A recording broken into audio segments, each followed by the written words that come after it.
Hi. Take 3 with a new memory card. Yeah. That's fine. Maybe this will work this time.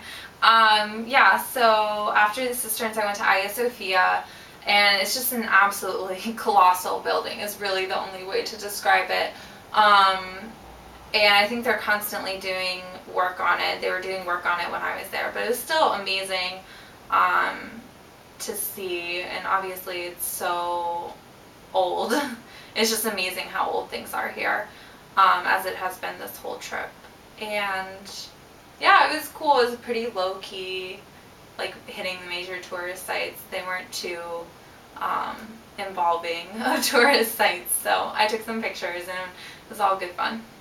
Then I wandered into the gardens of Topkapi Palace, which are beautiful and huge, and I read there for a while and then wandered down a new way to get to the Golden Horn, to the water. It was beautiful for a while, and then I kind of ended up along a sketchy highway, but that was fine. I got to the water eventually, had a really good fish sandwich under the Galata Bridge, got some dates at the spice market, and then wandered back up to meet Kelsey again. So it was a lot of walking and wandering, but it's fine because the city is amazing and I just like being here. But then once I met up with Kelsey again, we headed back out down to the water to go to Rustem Pasha Mosque, my favorite mosque. It's a little one designed by Sinan that he had to build above the city because there was no room. He couldn't destroy a block of the city, so it's kind of raised up but hidden.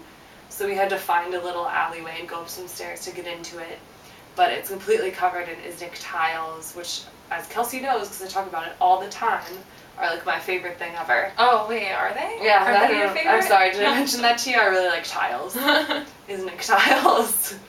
So I was excited to be there again.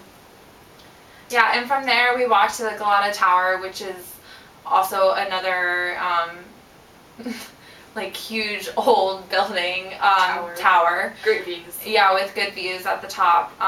So we walked there, and then we walked down the street that we can't remember the name to of. Like the big street in modern Istanbul, whose name I can never remember.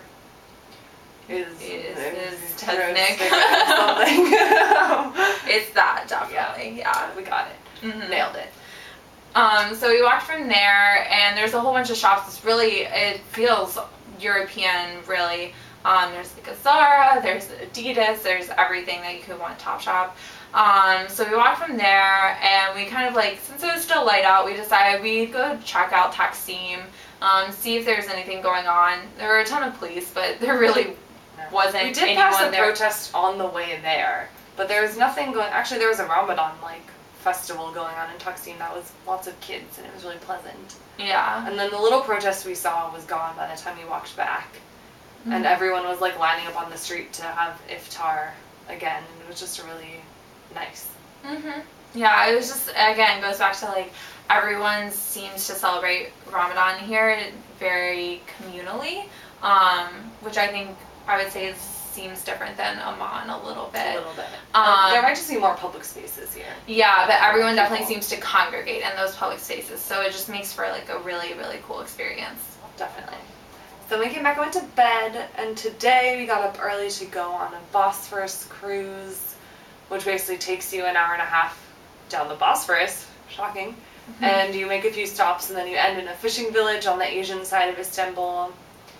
So that was really pretty, and then Kelsey was having shin splint problems, plaguing her. So I hiked up to the castle. It wasn't that far. Up the top for some nice views. Took a selfie or two. Walked back down. Then we had some fried mussels. We just ate at one of the seafood restaurants right on the water, and it was really pleasant. And then we went back, and I was like in the direct sunlight on the way back, so I decided to just take over a bench in the shade instead, and promptly, of course, fell asleep. And the boat halts. I get up. I see Kelsey with a family crowded around her, looking concerned. Like, should they wake this random girl up, or like, what do they do? So I kind of pushed my way in, like, it's okay. Poked her. She was actually awake, and yeah, and hanging out. We did get off the boat. We managed to get off the boat. And then we walked back to the hotel before going to the Grand Bazaar. Yes. to go So we shopping. went there today. I got some apple tea. Mm. There's also a picture, but it's covered up. Because you made it's a special pretty picture. friend. Yeah. You said, buy 2 pictures, get 1 free, the one being himself. I only bought 1 picture. Yeah. But that was a good time. And then we just went and had dinner at our favorite Turkish restaurant, our favorite Turkish restaurant again, and to bed to fly to Santorini, our last city and country and stop on this trip. So crazy. Which is sad. Yeah. Oh, and we have to talk about the Olsen twins. Oh my gosh. Yeah. So we both owned all of the Olsen twins on VHS. Probably don't have to tell this to you, parents. Yeah, I mean, or any 20-something-year-old girl like really. you did too. What else were you watching? Yeah. Who are you kidding? Yeah. So we decided after the cockroaches, we needed some good, clean fun. So we looked up on YouTube. They're all on YouTube, guys. Passport to Paris. A classic. Classic. And still funny. Maybe funnier in some ways. Yeah, maybe. Sophisticated. Too much. And then when we were in our hostel, we looked up on YouTube, Winning London. Another great one. Great. Jesse Spencer is in that. Fun fact. Mm-hmm. He's apparently Australian and English accents are exactly the same, so NBD. And all the French ones are faking it. And then tonight we have a big night planned. We're going to watch Our Lips Are Sealed, where they go into the witness protection program. It's super realistic. Yes, as they all are. And then on Santorini we're going to watch probably Holiday in the Sun. Seemed fitting. Yeah, And so, big things happening over here. Hope everyone's doing well at home. Bye.